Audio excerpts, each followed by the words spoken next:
Pemirsa, pengadaan mobil dinas baru untuk pimpinan DPRD Kota Prabu Mulih menuai sorotan dari masyarakat. Di tengah kondisi ekonomi yang sulit, yang mana pengadaan tersebut dinilai kurang tepat.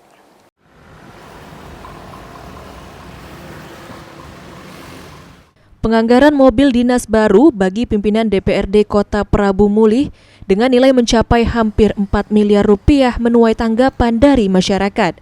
Warga menilai di tengah kondisi ekonomi yang masih sulit dan harga kebutuhan pokok yang terus meningkat, seharusnya anggaran daerah dapat difokuskan untuk kepentingan masyarakat. Menurut salah satu warga Kota Prabu Mulih, Aris Setiawan, pengadaan mobil dinas baru saat ini dianggap belum menjadi kebutuhan prioritas. Menurut Aris, banyak masyarakat yang masih kesulitan ekonomi sehingga pembelian mobil dinas baru dinilai terkesan menghamburkan uang negara. Kalau menurut kami sebagai masyarakat yang khususnya untuk buruh harian lepas ini, kalau untuk saat ini mungkin tidak pas lah.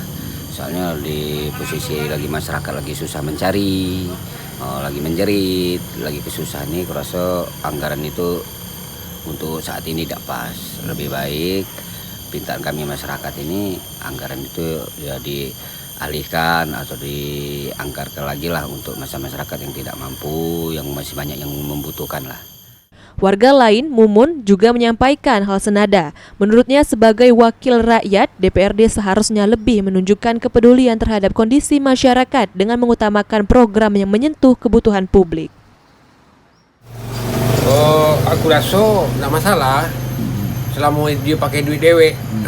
Kalau APBD caknya dalam keadaan masyarakat ini kan yang susah, ekonomi caro, jadi DPR yang mewakili kita seharusnya dia ngirit juga lah terhadap prihatin lah terhadap keadaan masyarakat sekarang kan.